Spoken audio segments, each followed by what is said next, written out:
இந்த பொண்ணு வந்து தவறா பேச்சு. நான் வந்தேன், நான் ரொம்ப பெரிய ஆளு சாமி, எனக்கு அது தெரியும் இது தெரியும், நான் வெட்டி பிடிவேன் குத்தி பிடிவேன், எனக்கு தெரியாது எதுவுமே கிடையாது பேசினா நீங்க இந்த போடு போடலாம். என்னமோ ஊர்ல கல்யாணம் மார்ல சந்திர மாதிரி ஆடுறீங்க, எங்கேயோ போற மாதிரியா தான் வந்து எம்மேல ஆடாத்தான்னு. நீ சும்மா நீங்களா கருமாதிக்கும் போவீங்க, கல்யாணம் வீட்டுக்கு போவீங்க, தெரியும். இப்படிதான் பேசுறீங்க சொல்லி கொடுத்தீங்கன்னா நல்ல மனுஷன், நல்ல கடவுள், என்ன சொல்றது, நாரதர் நல்ல நாரதர் அப்படின்னு சொல்லியிருக்கிறான். அதை விட்டுட்டு என்ன எனக்கு நாளைக்கு தெற்கு கிஞ்சி வெளிங்க தெரியாது, உடனே குப்பரை போட்டு குத்தா யாரு கேட்குறீங்க? குப்பரை போட்டு மிதிக்க சொன்னது, குப்பரை போட்டு மிதிச்சு போன மல்லாக்க போட்டு ஏறி மிதிடான்னு சொன்னது நீங்க. போதுமா? செவனேடு போட்டு குப்பரை போட்டு ஏறி போய்கிட்டு இருந்தான். அவனை போட்டு ராவணனை போட்டு மல்லாக்கப்படி ஏறிடான்னு சொன்னது, ஏறினது மல்லாக்கப்படி ஏறினது அவன் உங்க வர்க்கம், மல்லாக்கப்படி ஏற சொன்னது உங்க வர்க்கம். அங்க இங்க வந்து குப்பரை போட்டு பொம்பளை போய் குப்பரை போட்டு குத்துனா என்ன கேக்குறீங்க? பொம்பளை கிட்ட தான் வாங்கிட்டு போய் குப்பரை பகிர்ந்தாரு முருகப்பெருமான். யார்கிட்ட? சக்தி கிட்ட. உங்க யார்கிட்ட வாங்கி இருக்கிறது வேலு, யார்கிட்டையும் வாங்கலையே. சகல உலகத்துல யார்கிட்டையும் வாங்காம போய் சக்திகிட்ட போய் பொம்பளை போய் வாங்கிட்டு இருந்தா சூரபதம் வளைஞ்சு வச்சு குப்பரை வச்சாரு பூமியில. இன்னைக்கு வந்திருக்கு நாளைக்கு திருச்செந்தூர்ல இன்னொரு பொம்பளை குத்துனா அப்படிங்கறது யாரும் சொல்லுவார்? குப்பரை போட்டு குத்துனா வகுந்தா ரெண்டா கிழிச்சா பொம்பளை குட்டி கிழிச்சு புரியான்னு கேக்குறீங்க? என்ன கேட்டாரு? தொண்டை நான் ஏன் பாடுற ஓனார் தொண்டை நானா ஏன் தொண்டை நான் சொல்ல மலைநாடு விளக்கம் சொல்லிட்டு போறேன். தெரியல தெரியல போய் ரெண்டு பால் ஊர் அது ரெண்டு பால் மாடு வாங்கி கறந்து வீ வாங்கி கொடுத்துட்டு போங்க, கறந்துக்கிட்டு உட்காந்து. அது ஒண்ணு கேவலமே இல்ல. பொய் சொல்றத தவிர திருடுறத தவிர நம்ம தன்மானத்தை விட்டு சாப்பிடுறத விட அதெல்லாம் சரியான தொழில் தான். இது உனக்கு சும்மா உங்க வாழ்வாள் உங்கள்கிட்ட கட்டிட்டு தான் போகுது. காரணம் இருக்கு, காரணம் இல்லாம இல்ல. 20 கால தூரத்தை 20 கால தூரத்தை பிரித்து கொடுத்தான் சோழ மன்னன் தொண்டை நாடா. ஒரு காதம் என்பது 10 மைல், மொத்தம் 20 காதம் என்பது 200 மைல் சுற்றளவு கொண்டதான் வந்து தொண்டை நாடு. ஆனா மலை நாட்டுக்கு காத தூரம் கிடையாது. மலையும் மலை சார்ந்த இடமும் குறிஞ்சி நிலம். இந்த மலையில எங்கெங்க கிழங்கு இருக்கோ எங்கெங்க தேன் இருக்கோ அங்க போய் நாங்க குறவர்கள் அங்க குடிசையை போட்டு அங்க தங்குவோம். புன்சை நிலம், வானம் பார்த்த பூமி. எப்ப மழை பெய்யுதோ அதுக்கு ஏற்ற மாதிரி விவசாயம் பண்றது. தினை விதைச்சிருக்கோம் எல்லாம் அந்த மரங்கள்ல இருந்து சாமையில அதை இல்லாம போச்சு, குதிரை இருந்து விளைச்சு நாங்க எடுத்துக்கோம். அப்ப எந்த நேரத்துல விவசாயம் பண்ண முடியுமோ அந்த நேரத்துல எதுக்கு எப்படி கால தூரம் சொல்ல முடியும்? என்ன மறுபடிய பத்து பிள்ளை பத்து குடினா எங்கிட்டு வந்து பெப்பா? பிள்ளை பெக்க முடியாத பத்து கொடுப்பா. அல்ல ஒரு கதை சொன்னீங்க, உடனே என்ன செவுடு நல்ல வேலை செவுடு இந்த மாதிரி அரையிலும் சொல்லி வேற மாதிரி சொல்லாம இருந்தீங்களே.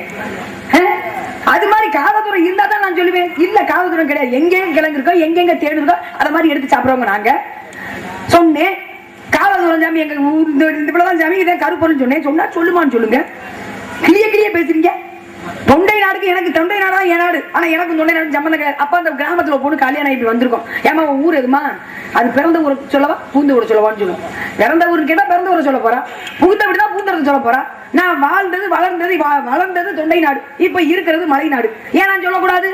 இதை ஏன் சொன்ன? அதே மிரட்டுறீங்க. கரியால் சோழனாகப்பட்டவன் ஆதித்ய சோழன், இன்னொரு பேர் அவனுக்கு திருமாவளவன், என்ன பண்றாரு? இலங்கைக்கு படையெடுத்து போறாரு. போன இடத்துல இலங்கையை வெற்றி கூட அன்னைக்கு நாட்டு நம்ம தான். அது இன்னைக்கு அதை வேற மாதிரி வந்துடும். நம்ம தான், நம்ம ஜெயிச்சதுதான். சோழனாகப்பட்டவங்க ஜெயிக்க வெற்றி கொடி நாட்ட சோழனை பார்த்து ஆசைப்பட்டால் நாககன்னிகை. நாககன்னிகர் கடலுக்குள்ள இருக்கக்கூடியவன் வந்து ஆசைப்படுறா. என்ன சொல்ற? ஒன்னே ஏன் நாட்டு நான் கூட்டிட்டு போக முடியாது, நானும் உங்களுக்கு வந்து கடலுக்குள்ள வர முடியாது. மனிதனாக எப்படி கடலுக்குள்ள வாழ முடியும்? அவன் நாககன்னியை கடலுக்குள்ள கூட எப்படி போய் நாட்டுல வாழ முடியும்? ஒண்ணும் பண்ண முரண்பாட அமைஞ்சு போச்சு. அப்பதான் நம்மளோட குடும்பம் நடத்துறாரு சொல்றாரு, காந்தர்வ மனம் புரிஞ்சுக்கிறாங்க.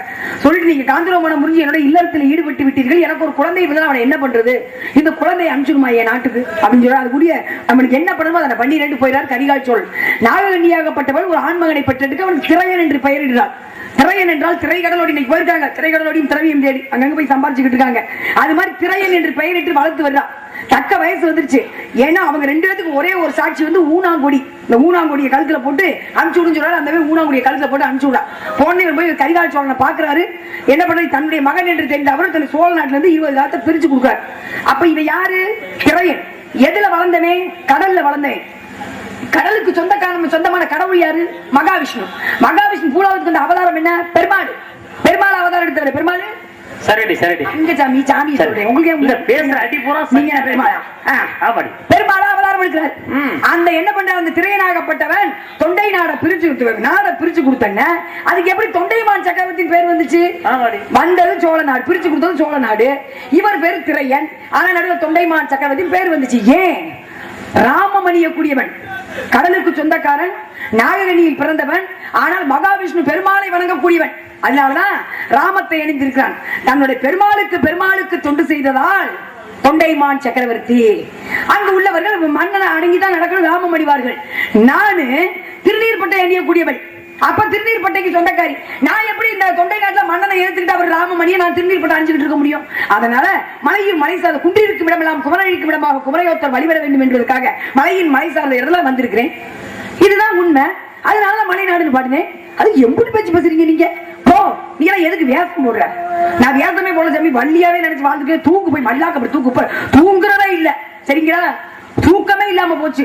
அங்கே இந்த கோழி மாதிரி இந்த வண்டியில வந்து தூங்குனாதான் அது ஒரு காட்சியாக சுத்தமா தூக்கமே இல்லாம போய் என்ன போய் தூங்குங்க. 27 நாளா காவல் காத்துக்கிட்டு இருக்கீங்க. கவும் பகமா யார் வந்துருவாங்க எதோ உங்களை சந்திச்சு பேசி போய் தூங்கு மல்லாக்க தூங்குறீங்க.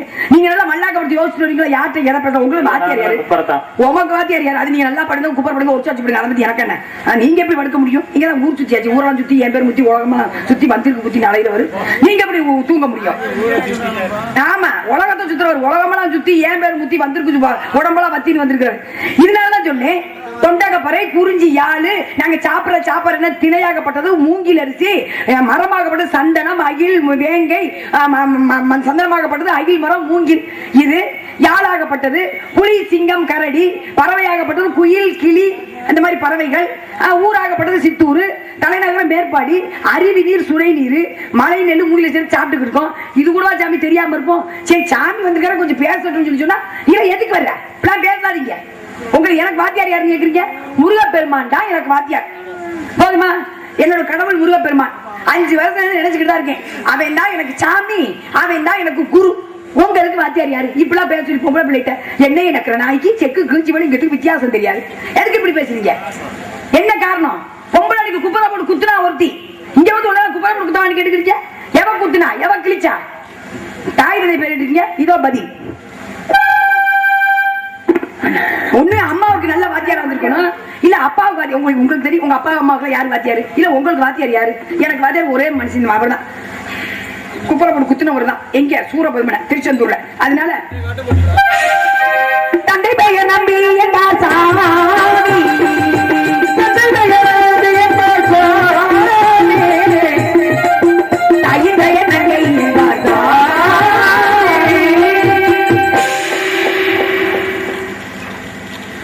அடி சண்டாளி சுற்பனங்கி தாழையப்பல் வடிவு கொண்டாலே வெண்ணண்டு கொண்டாயே தொண்டர் செருப்படிதான் செல்லாவும் செல்லவனத்திலும் நெருப்பினை வீழ்த்தத நேர்றான்னா.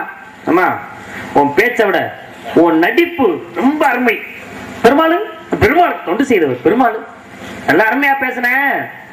அடுத்து நீ சொன்னவாறு குறிஞ்சி நிலத்துடைய கருப்பொருள் என்னமா அப்படின்னு கேட்ட உடனே அவன் தொண்டி நாடு போனது, திரையன் வந்தது, அவன் பிறந்தது, அவன் பிறந்தது வளர்ந்ததுல நான் உன்கிட்ட கேட்கல. அப்புறம் குப்புற போட்டு குத்துன்னு சொன்ன உனக்கு ரோசம் வந்துருச்சு. குப்புற போட்டு குத்துனா உனக்கு வாத்தியாருன்னு சொன்னனே, யாரு உனக்கு குப்புற போட்டு குத்துறீங்க வாத்தியாரு? என்னைய கூட குத்துற சாமி, இப்படி பேசாதீங்க. வேற மாதிரி பேசுங்க. கர்மா எப்படி சொன்னேன்? குப்புற போட்டு சூரபதுமன் வளர்ந்து என்னைய போட்டு குத்துறானே. அந்த வேலை போங்க.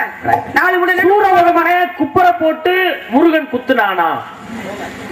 சூரபதுமனை முருகன் குப்புற போட்டு குத்துனானா? வேலை எப்படி வச்சாரு? சூரபதுமனை வேலை குப்புற வச்சுதான் வதம் பண்ணாரு. வேலை இல்லங்கிறேன் நானு. இல்ல, இது தவறான கருத்துன்னு நான் சொல்றேன். எப்படி தவறான கருத்தாக முடியும்? சூரபதுமனை விரட்டி போறாரு, போற 2 பேருக்கு யுத்தம் நடக்குது. யுத்தம் நடந்துட்டு இருக்கப்ப சூரபதுமன் என்ன செய்தா? ஒரு மரமாக மாறினான். என்ன மரமா மாறினா? மரமா மாறினா சூரபதுமன் என்ன மரமா மாறினா? நீங்களே சொல்லுங்க. நீ தானே பேசணும் குப்புற போட்டு குத்தணும்னு நான் சொல்லி முருகப்பெருமான் சொன்னேன். அப்ப நீ சொன்னது தவறு இல்ல, நான் சுட்டி காட்டியிருக்கேன். சரியா பேசுங்க. அப்ப சரியான விளக்கத்தை நான் சொல்றேங்கிறேன். அப்ப மாமரமாக அவன் மாறினான். என்ன செஞ்சாரு சூரபதுமனை? இந்த மரத்தை முருகப்பெருமான் குப்புற போட்டு குத்தலாமா நேருக்கு நேராக அடித்தார். அடித்த உடனே 2ஆக பிளந்தது. பிளந்ததுதான் ஒரு பகுதியை மயிலை வாகனமாகவும் இன்னொரு பகுதியை கொடியை, அதாவது சேவலை கொடியாக வைத்திருக்கின்றார். ஆக சூரபதுமன் போய் கீழே கிடக்கல முருகன் குப்புற குத்துறதுக்கு. அவன் நின்னா அவர் நேராக குத்தினார். நான் அந்த குத்தலாம் கேட்கல, அவர் தான் உனக்கு வாத்தியார். இப்ப முருகப்பெருமான் தான் உனக்கு வாத்தியார்னு. ஆமா, எவ்வளவு பேசுறாலும் பேசுறதுல ஒரு தெளிவு வேணுமா? கருப்பொருள் என்னென்ன? கருப்பொருள் முதல்ல 9 சொன்னேன், அப்புறம் 11 சொன்னேன். அதுக்கப்புறம் நீங்க சொல்லுங்க. நீ வேக்கிற வேலைக்கு நான் வரணும்னு என்ன அவசியம் இருக்கு? உன்னை பற்றி நானும் தெரிந்து வந்திருக்கின்றேன் சொல்றேன். சொல்றேன், நீ சோத்த திங்கினா நீங்களும் சாப்பிடலையான்னு கேக்குறேன். நான் சோறு சாப்பிட்டேன்னா நான் எனக்கு தெரிந்தது மட்டும் இல்ல, உனக்கு தெரிஞ்சது நான் தெரிஞ்சு வச்சிருக்கேன். என் வேலையை சரியா செய்யல, நான் என்ன வாங்குறேனோ அதுக்கு தகுந்த மாதிரி என் வேலையை செய்யல, ஏன் நீ ஓ வேலையை செய்யலான்னு கேக்குறேன். அதுக்கே ரோஸ் வருது உங்களுக்கு. என்ன எனக்கு நாய்க்கு தெரிஞ்சோன்னு செக்கு தெரியுமா சிவலிங்கம் தெரியுமான்னு நான் சொன்னா ஏன் சாமி சொன்னீங்கன்னு கேளு, நாரதர் மட்டும் இப்படி பேசலாமா அப்படின்னு கேட்க, ஏன் சொன்னது கேளு, அதற்குண்டான பதிலை நான் சொல்கின்றேன். நீ அதை தவறா புரிஞ்சுட்டா நான் புற முடியாது. என்ன எனக்குன்னா உன்னைய சொன்னா என்ன எனக்குன்னு கேள்ல கிடையாதுமா. என்ன எனக்கு நாய்க்கு செக்கு தெரியுமா சிவலிங்கம் தெரியுமா? அவன் யாரு தெரியுமா? ரத்த வரியான இருக்கான். அவனுக்கு பின்னால ஒரு நாய் இருந்தது. ரத்த வரி எல்லாருடைய தொண்டையை பிடிச்சு அதுல இருந்து வரக்கூடிய ரத்தத்தை உறிஞ்சி குடிச்சிட்டு போவேன். மீதி வடிகிற ரத்தத்தை இந்த நாய் நக்கிக்கிட்டே தெரியுது. எந்த நாய்?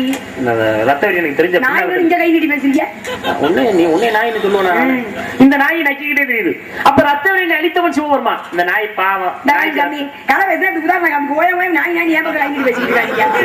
இந்த நாய் ஏமா நீ உன்னையே நான் சொல்லுமா கதையில கொஞ்சம் கீழே இறக்கி காமிக்கலாம்ல. சரி, இந்த நாய் இது நல்லா இல்ல. நீ எப்படிதான் இப்படி நீட்ட கூடாது, இப்படி இத மாதிரி சொன்னா தானே விளக்கம் வரையும். அப்ப இந்த காஞ்சு உன நாய் வந்துகிட்டே இருக்குது. இப்ப வந்து என்ன செய்யுதுன்னா கதை எந்த பக்கம் சொல்லணுமோ அந்த பக்கம் தான் சொல்லணும். உன்ன பக்கம் தான் நம்ம கதை சொல்லணும். அப்ப இந்த நாய் என்ன செய்யுதுன்னா ரத்த வரியை வந்து இறந்ததுக்கு அப்புறம் நாய்க்கு ரத்தம் கிடைக்கல, வந்துகிட்டே இருக்கு. செக்கில வடியுது என்ன, செக்கில வடிகிற எண்ணெயும் நக்குது. சிவலிங்கத்துல வடியுது என்ன, சிவலிங்கத்துல வடிகிற எண்ணெய் எனக்கு. அப்ப எண்ணெய் நக்கிற நாய்க்கு செக்கு தெரியுமா சிவலிங்கம் தெரியுமா அப்படின்னு உதாரணம் இல்லாம நான் விளக்க காரணம் இல்லாம அதை தவறுதலா நீ நினைச்சுக்கிட்டா நான் பொறுப்பே கிடையாதுமா. குத்துறதுன குப்பரை போட்டு ஏறினவன் யாருமா? 9 குப்பரை போட்டு ஏறினவன் யாரு? ராவணன். 9 போட்டு ஏறினாக்க நவக்கிரகங்களை குப்பரை போட்டு ஏறினால் சிம்மாசனத்தில் அமர்வான். அவனுக்கு தான் ரொம்ப அகந்து இருந்தது. அகந்தை அடிப்பதற்காக போனவன் தான். டேய், நீ நடந்து வரலாம் சரிட்டேன், குப்புற போட்டு மிதிச்சு வரலாம் சரிட்டேன், ஆனா ஒருத்தரை மட்டும் நீ மல்லாக்க மிதிக்கிறா. அவன் தான் பெரிய தலக்கணம் பிடிச்சவன். யாரான்னு பார்க்க போறப்போ 7வது சனியன். சனியனை மல்லாக்க போட்டு மிதித்தான்னு சொல்ல ஏறி போனான். 7வதா இருந்த சனியனை மல்லாக்க போட்டு மிதித்தான். மிதித்தவனே சனியனுடைய பார்வை ராவணேஸ்வரன் மட்டும் பார்த்தது. அதனாலதான் அங்கே பட்ட உடனே அவனுக்கு சனியன் பிடித்தது. அதான் ராவணேஸ்வரன் 7வது இருந்த சனியனை மல்லாக்க போட்டு மிதிச்சதுனால நவக்கிரகங்களை குப்புற போட்டு ஏறியவன் அவன். அதே மாதிரி ஏற்கனவே குத்துனவ யாருன்னா குப்புற சூடாயுதத்தை நோக்கி பொம்பளை குத்தி இருக்காண்டியே. குத்துன யாரு தெரியுமா? அவதான் மகிஷாவர்த்தினி. அவ யாருன்னா ஆதிபராசக்தி.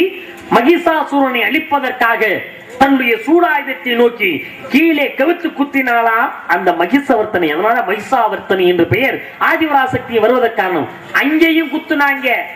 குப்புற போட்டு குத்துறான்னு சொன்னா ஒருவேளை என்னடா சாமியாரு நம்மள போய் குப்புற போட்டு குத்துறாங்க சும்மா இருக்கு சாமி. இல்ல இப்படி எல்லாம் நீ நினைக்க கூடாதுன்னு சொல்ல வர்றேன். எவ்வளவு சந்தோஷமா அழகா இப்படி வாடாம இந்த முகம்லாம் இருந்துச்சு. வாடி போலாமா? வாடலாமா? அதான் வாடி போலாமா? வாடாத முகம் வாடி போகலாமா?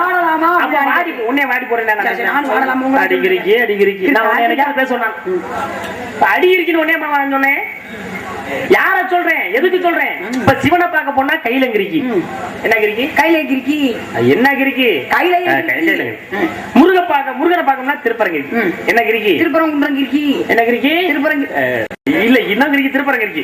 வள்ளி நான் உன்ன பார்க்க வந்திருக்கேன் வேள்வி கிரிக்கி. என்ன கிரிக்கி? வேள்வி கிரிக்கி. நீ வேலி மலையில இருக்க? அடிவார. வேலி மலையில கிடையாது, வேலி மலை தான் அடிவாரத்தில். அப்ப என்ன கிரிக்கி? அடி கிரிக்கி. அடி கிரிக்கி. அடி கிரிக்கின்னா கிறுக்குனாலே ஆர்வம் பண்றது. அடி கிரிக்கி.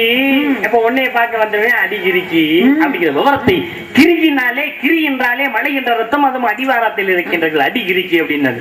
அதனால குத்துனதையும் அந்த நாயாகப்பட்டனுடைய தன்மையும் உன்னிடத்துல பேசினேன். ஏன் முருகப்புறம் உனக்கு யாரு வாத்தியார் யாருன்னு?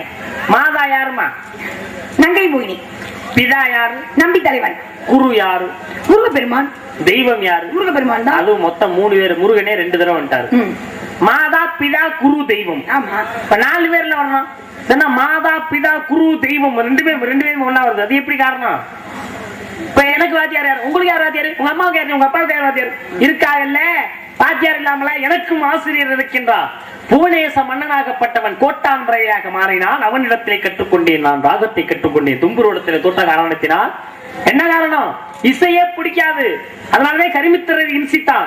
சாபம் பெற்றால் நீ இறப்பாய், உன் உடம்பிலே ஒரு பறவை பிறக்கும், பிறந்தவுடனே அதே பறவை உன்னுடைய மாமிசத்தையே தின்னும், ஞானம் பிறக்கும் என்று.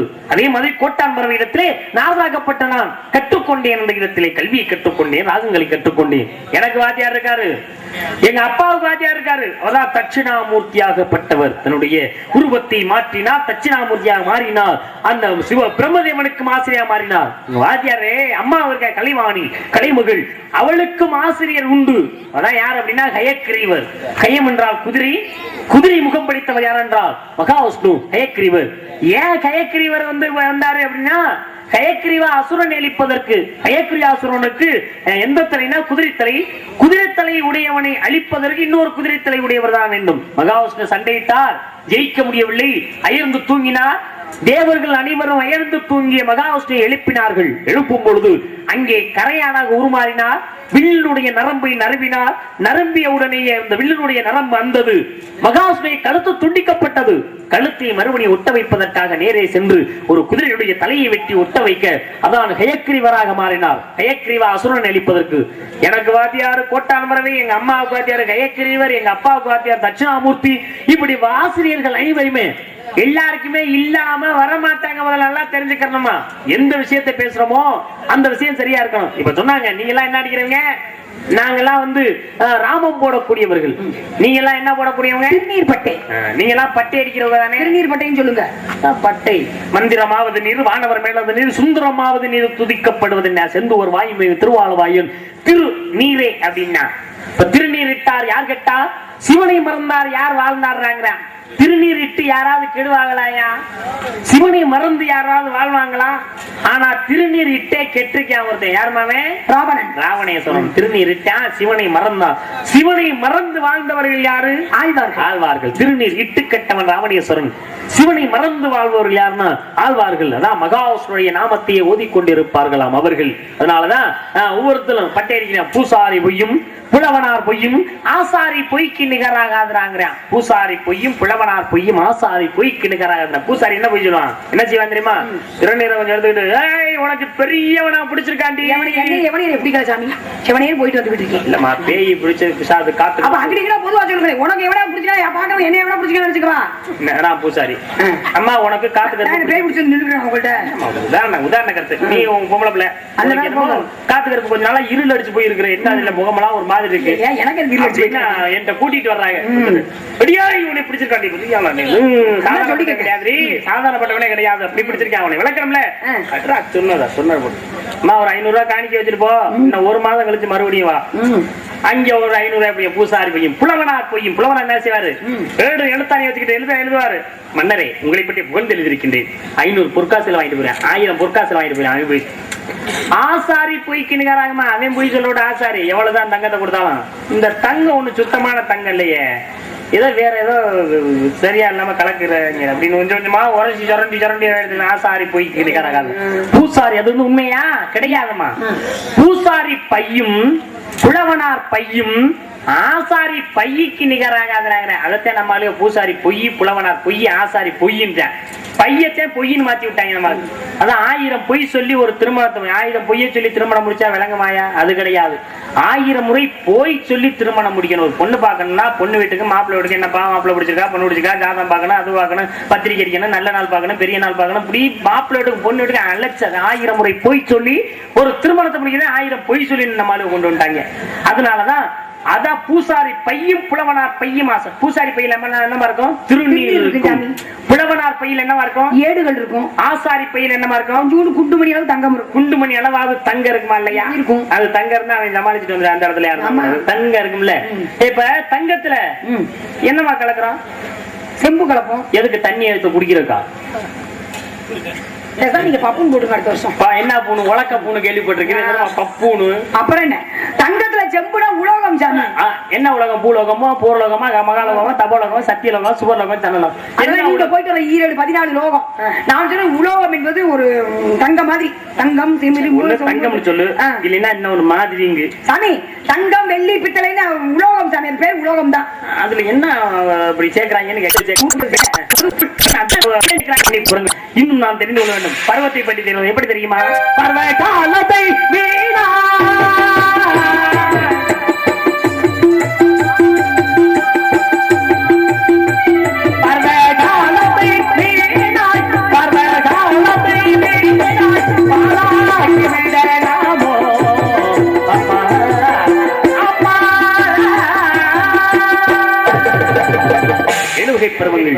பெண்களுக்கு என்ன? பேதை பெருமை மங்கை மறந்தை அறிவை தெரிவை பேரிழப்பன். ஆண்களுக்கு என்ன? பாலன் மீலி மரவோன் திரவோன் விடலை காலை முதியோன். என்ன வண்டி பின்னால இருக்குதா? என்ன வண்டி பின்னால இருக்குதா? சரியா தான் சொல்லிக்கிட்டு இருக்கேன். வேகமா சொல்லு. ஏத்துக்கவே மாட்டேங்கிறான் சொல்றத. நான் ஏத்துக்கிறேன், வேகமா சொல்லு. பாலன் மீலி மரவோன் திரவோன் விடலை காலை முதியோன். 5 தான் வந்திருக்கு. இன்னும் 2 வரவே இல்ல. சாமி பாலன் நீலி மரவோன் இவ்வளவு தாமதமா? அப்பனே நான் வேகமா சொன்னா 5 தான் வருதுங்கறீங்க. பாலன் நீலி மரவோன் திரவோன் விடலை காலை முதியோன். சொல்ல கூடாது. பொம்பளை பிள்ளை பத்தி நான் தெரிஞ்சு வச்சிருக்கேன். ஆம்பளை பிள்ளை பத்தி நீ தெரிஞ்சுக்கணும். பெண்களுக்கு பேதை பெருமை மங்கை மறந்தை அறிவி தெரிவி பேர் நம்ம எவ்வளவு வேகமா சொன்னேன். ஆண்களுக்கு பாலன் நீலி மரவோன் திரவோன் காலை விடலை முதுமகன் எவ்வளவு வேகமா சொல்றேன். அதை நான் சொல்லிட்டேன். வேகமா சொல்லு. சொல்லிட்டு சாமி பாலன் நீலி மரவோன் திரவோன் விடலை காலை முதியோன். இப்ப உன்னுடைய பருவத்தை பற்றி, இந்த உருவத்தை பற்றி நான் தெரிந்து கொள்ள வேண்டும். அந்த பருவம் நடிப்பரசு பி பெருமாள்ராஜ் நாரதை பாராட்டி கொளிஞ்சி மாணிக்கும் கொளிஞ்சி ரமேஷ் அன்னார் அவர்கள் ரூபாய் 21 அன்பளிப்பு அளித்துள்ளார்கள்.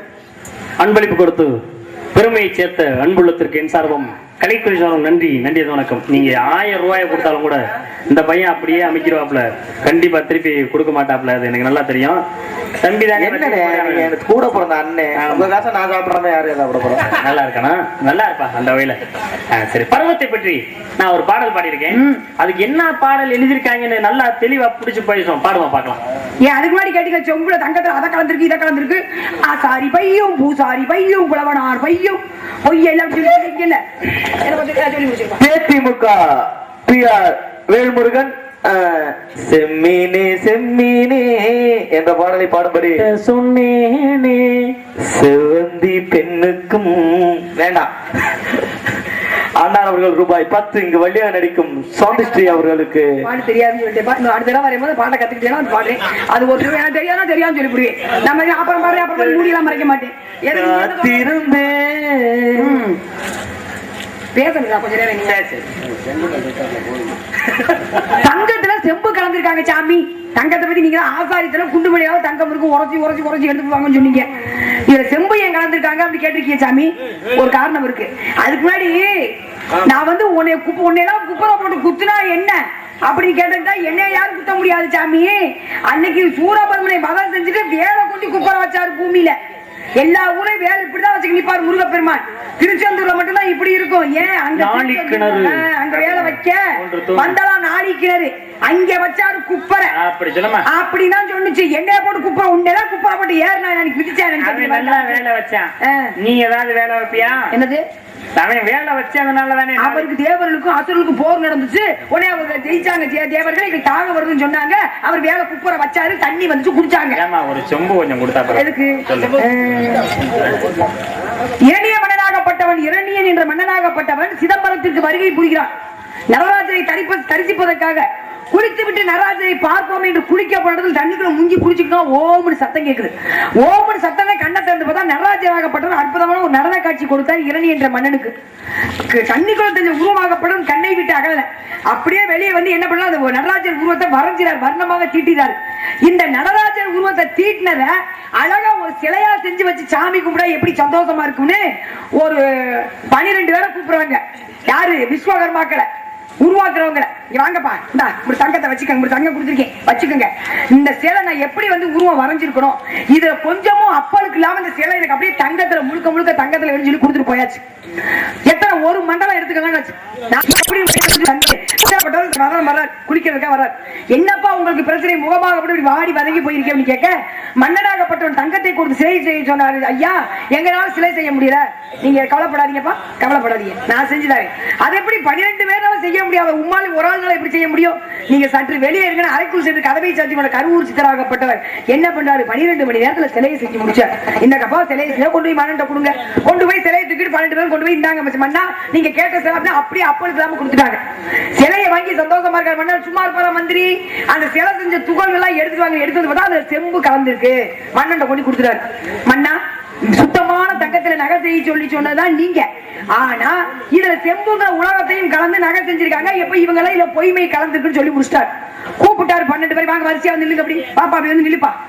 நான் உங்ககிட்ட என்ன சொன்னேன்? தங்கத்திலே முழுமையாக சுத்தமான தங்கத்தினால சிலை செஞ்சு செம்ப கலந்துருக்கேன்னு சொல்லி தூக்கி சிலையில புரிஞ்சுல. அப்பதான் 12 ஒத்துட்டாங்க. ஐயா மன்னா, இந்த சிலையை நாங்க செய்யல. 46 நாள் செஞ்சு பார்த்தோம், எங்களால சிலை செய்ய முடியல. கடைசி நாள் 2 நாள் இருக்கும்போது கருவூரார் என்ற சித்தனாகப்பட்டவன், சித்தர்கள் நான் கண்டுக்குன்னு தெரிய மாட்டாங்க, ஆனா தெரியும் நினைச்சாங்க தெரிஞ்சுவாங்க. அந்த சித்தனாகப்பட்டவன் வந்து எங்களுக்கு செஞ்சு கொடுத்தா நாங்க சிலை உண்மையை சொல்லிட்டாங்க.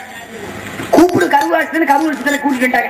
தங்கத்துல செய்யணும் உன்னை யாரும் இதுல செம்பு கலக்கத்துல கொண்டு சிறையில போட்டாச்சு. கருவூரார் சித்தரின் குருவாகப்பட்டவர் போகர். இந்த போகர் வந்து என்ன பண்றாரு? மூட்டை நிறைய தங்கத்தை கொண்டு வந்து மன்னன்ட்ட வந்தார். இந்தப்பா என் சிஷியனை வெளியே விட்டு நீ கொடுத்த தங்க இதான் வச்சுக்கணும். அப்படியே போகர் காலில் சாஷ்டாங்கமா விழுந்து விட்டா மன்னன். நான் தவறு செஞ்சுட்டேன் மன்னா, இதுல ஏன் செம்பு கலந்துக்கணும்? அப்பதான் சொன்னாங்க போகர் என்று சித்தராகப்பட்டவர், சிலைகளாகப்பட்டதும் தங்கத்திலும் செம்பு கலக்கவில்லை என்றால் அது பார்ப்பவர்களுக்கு கண்ணொளி மங்கிவிடும். சில விஷயங்கள் சித்தர்களுக்கு மட்டும் தான் தெரியும், நமக்கு தெரியாது. அதனாலதான்ப்பா இந்த சிலையை, நடராஜர் சிலையை சுத்தமான தங்கத்தில் அப்படி செஞ்சு வச்சோம்னா சாமி குடும்பம் வரும் பக்தர்கள் ஒளியாகப்பட்டது பட்டு கண் ஒளி நாள் கணக்கு ஆக மங்கிவிடும். அதுக்காக இது உலோகத்தை கலந்த உண்மை. அதனாலதான் இன்னைக்கும் செம்பு வந்து கலந்து செய்யறாங்க நகை.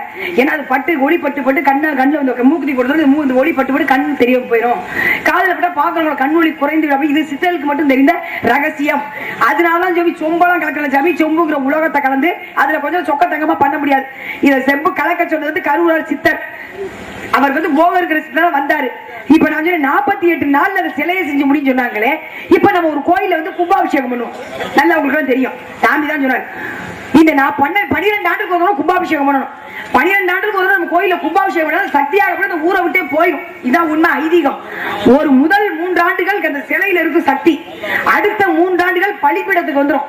அடுத்த 3 ஆண்டுகள் கொடிக்கம்பத்துக்கு வந்துடும். அடுத்த 3 ஆண்டுகள் எங்க போயிடும்? கலசத்துக்கு போயிடும். அப்ப நாமும் 12வது ஆண்டுகள் கும்பாபிஷேகம் நம்ம பண்ணலைன்னா அந்த சாமியாகப்பட்டது ஊரை விட்டே போயிடும். அதனால 12வது ஆண்டு கும்பத்தை வச்சு அதுல வரணுங்கிற தானியத்தை வச்சு கொண்டு தண்ணி ஊற்றுவாங்க. எல்லா மக்களோட பார்வை எங்க இருக்கும்?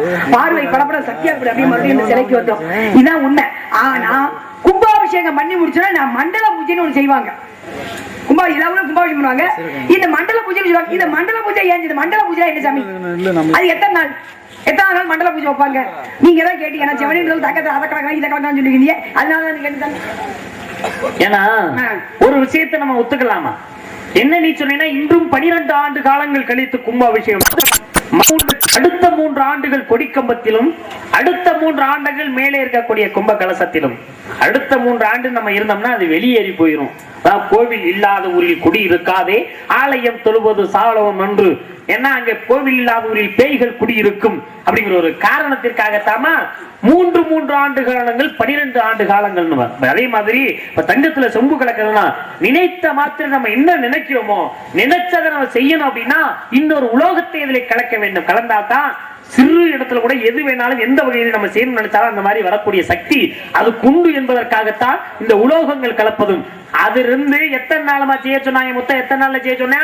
48வது நாள். 48 நாள் செய்ய சொன்னான். சொன்னவன் யாரு? சொன்னது இரணி என்ற மன்னனாகப்பட்டவன். செஞ்சவன் யாரு? செஞ்சது வந்து கருவூரார் சித்தர் செய்யறாரு. அவருக்கு செய்யறதுக்கு அந்த யோசனையை சொல்லி கொடுத்தவன் போகர் சித்தர். போகர் அதுக்கு எந்த சிலையை செஞ்சிருக்காரு? அதுக்கு முன்னாடி முருகன் சிலையை செஞ்சிருக்காரு. எங்க இருக்க முருகன் சிலை? பழனி முருகன் சிலையை செஞ்சிருக்காரு. எதை வச்சு செஞ்சாங்க? 9 நவபாசம் செஞ்சிருக்காரு. 9 நவபாசம் என்னென்ன? ஜாதிலிங்கம், மனோதலை, கெண்டி, காந்தாரம், தாரம், ரசபாசனம், வெள்ளி பாசனம், கவரி பாசனம், தொட்டி பாசனம். இது அவர் போகர் செய்த சிலை. கருவூரார் சொல்லக்கூடிய சித்தர் செய்த சிலை. இதனாலதான் இந்த சித்தர்களுக்கு ஒரு மிகப்பெரிய மகிமை இருக்கின்றது. தன்னுடைய இறப்பை, தன்னுடைய அழிவை இந்த நாளிலே, இந்த நேரத்திலே, இந்த நாளிகையிலே நான் இறப்போம் என்று, சமாதியாவோம் என்று அவர்களுக்கு தெரிந்திருக்கும். அதான் ஐதீகத்தின் முறைப்படி. அதாவது சித்தருடைய தன்மை. சொல்றிய கும்பாபிஷேகம் செய்யறோம். கும்பாபிஷேகத்திலே இருக்கக்கூடிய மேலே இருக்கக்கூடிய கலசமோ தானியங்களோ கொட்டுவதனாலோ அந்த கோவிலுக்கு சிறப்பு பிறக்கின்றதா? கிடையாதுமா. கும்பாபிஷேகம் செய்யும் பொழுது அங்கே தண்ணீர் ஊற்றும் பொழுது அனைவருடைய கண்கள் பார்வைகள் படும் பொழுது இந்த சக்தியும் அது நிறைந்திருக்கின்றது அப்படிங்கிற ஒரு அர்த்தமே இருக்கு. ஆனா 48வது நாள் மண்டல பூஜை செய்யறோம். இன்னைக்கு நம்ம சுவாகான மந்திரத்தை சொல்றோம். ஏன் சொல்றோம் அப்படின்னா அது வந்து யாருடைய பொண்டாட்டி? யமனுடைய பொண்டாட்டி, தக்கனுடைய மக.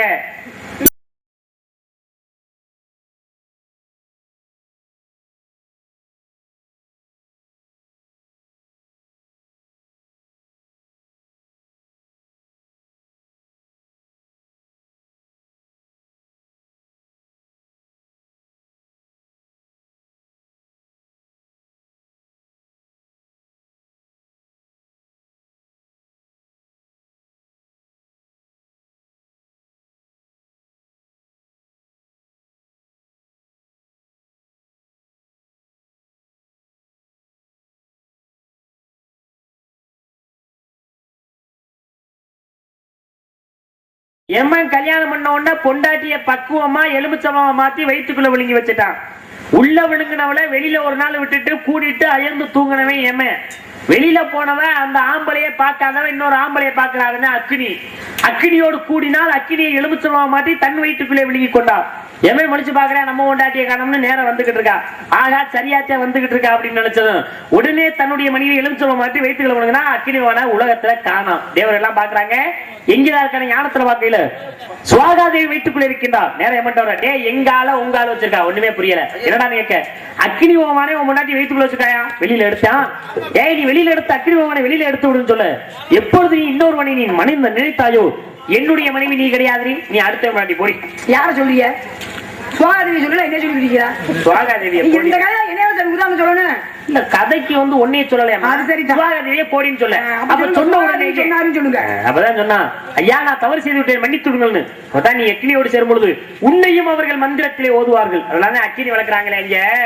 ஓம் விக்னேஸ்வராய ஸ்வாஹா, ஓம் விஷ்ணுவாய ஸ்வாஹா, ஓம் சிவாய ஸ்வாஹா மந்திரத்தை இன்றும் கும்ப அபிஷேகத்துக்கு செய்கின்றோம். அதனால 48வது மண்டலாபிஷேகம். என்ன சொல்றோம்? நட்சத்திரம் மொத்த எத்தனமா? 27 சாமி. ஆசுபனி பரணி கார்த்திகை ரோஹிணி திருவாதிரை பூசம் ஆயில்ய மகம் பூசம் உத்திரம் கஸ்தம் சித்திரை சுவாதி விசாக மனச கேட்டை மூலம் புராண உத்திராட திருவோண விட்ட சதயம் புரட்டாதி உத்திரட்டாதி ரேவதி 27 நட்சத்திரம். ராசிகள் எத்தனை? 12 ராசிகள். 12 ராசிகள். அப்ப 27 12 39. கிரகங்கள் எத்தனை? 9 சாமி. அப்ப 39 9 48. அனைத்து 48. அப்ப கிரகங்கள் நட்சத்திரங்கள் அதில் இருக்கக்கூடிய ராசிகள் மனிதனுக்கும் தெய்வத்தை ஒன்று சேர்த்து இந்த 48 நாட்களையே 48வது மண்டலாபிஷேகமாக இன்றும் நான் கொண்டாடுகிறோம். அதுதான் கும்பாபிஷேகத்துக்கும் கற்ப கிரகங்களுக்கும் அனைத்தும் சார்ந்தது தெய்வம் குடியிருக்க வேண்டும் என்பதற்காக இந்த இடத்திலே இப்ப நாம் பருவ காலத்தை பாடியதற்கு அதற்குண்டான பதில் பாடல்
என்னிடத்தில் அவன் பெருமை ஏன் பேசுகிறீர்? ரம்யா சொல்றிய இந்த பாடு இந்த பாட்டு எந்த படத்துலமா இருக்கு? எந்த படத்துலயும் கிடையாது. சினிமா படமே பார்க்க மாட்டேன்.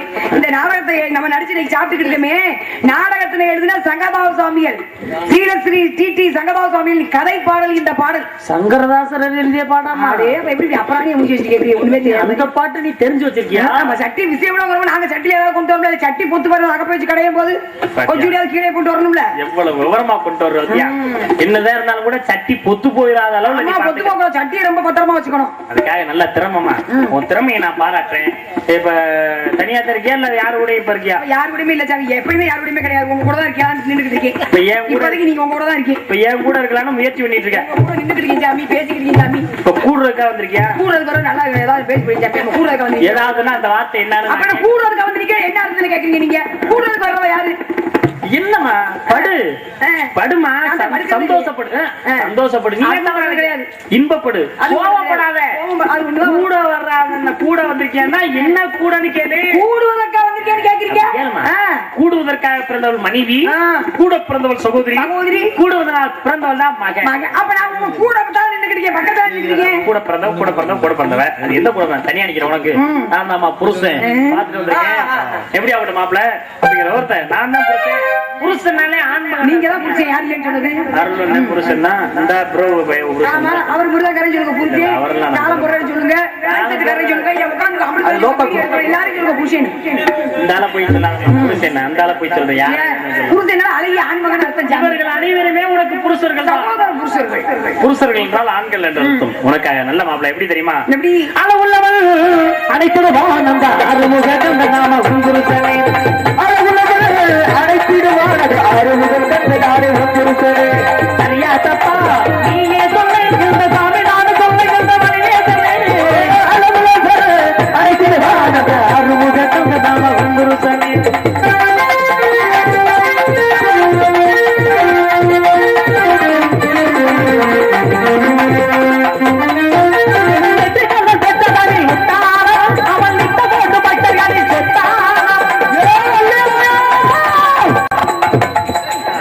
பெட்டிக்காரனே போடக்கூடாது.